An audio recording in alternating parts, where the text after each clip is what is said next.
Okay, start rolling. Alright, so this is a ball winder.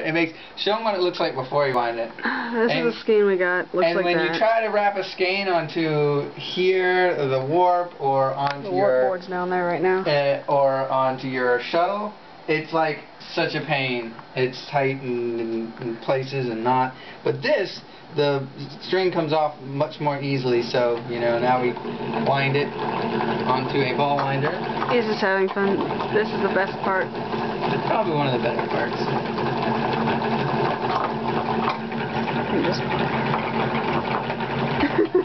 It's coming out of the middle, which is nice because when you do it from the outside of the skein, it flops around. It picks my hair up off the floor, etc. The loom is rattling. Do you remember that time you were doing it so fast that it actually flew off the ball winder? Yes, it just went. Pretty awesome.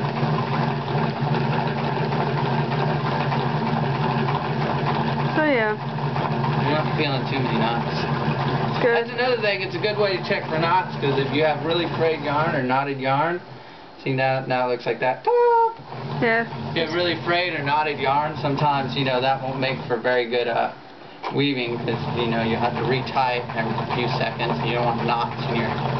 See, if you have knots in the warp, then yeah. 3 so far. If you have lots of knots in the warp, that can mess with your tension overall. Yeah, you can't have any knots in your warp at all.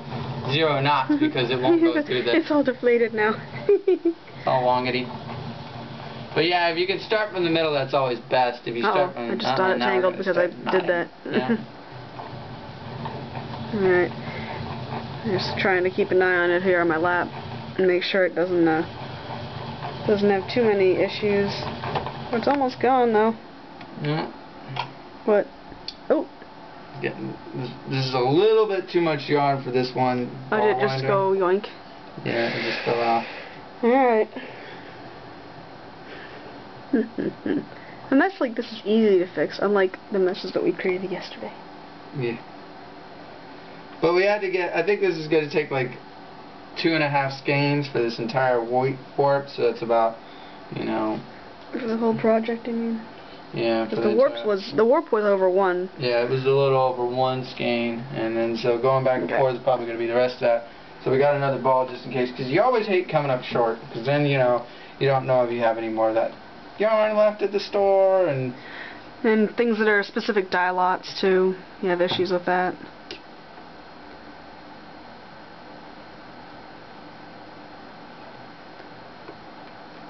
And just make sure, because it's underneath the thing right now, honey. It's going down underneath it. There you go. It's still underneath it on this side. See? It's going underneath. Well, it's supposed to go underneath most of it.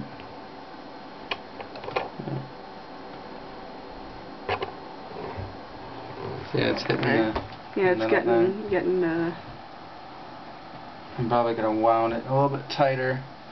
How much more do you have left? Not much at all. Go around a few more times and you should be set. Here comes the end now. There you go. And you just pull it right off. And then you put it with the other ones in the stack of 1,000 yarns. How are you making fun of my 1,000 yarn? This is the one I've already started, so and the ball winder. I wish I had a bigger ball winder. They come you can get really big. And then when you get when you're talking about 2,000 or 3,000 yards worth of yarn, you have to actually get a skein winder that actually it actually comes on a I don't know. It's think of a roaster for a barbecue or something with 4 tines on it, and winds up in a tower formation or in a. Don't bite your nails on a camera. You're trying to talk with your fingers in your mouth. Oh, I got snaggly bits. Did you ever do your nails like you said you were going to do? Are you recording this now? Yes. Do you really want to talk about my your snaggly nails?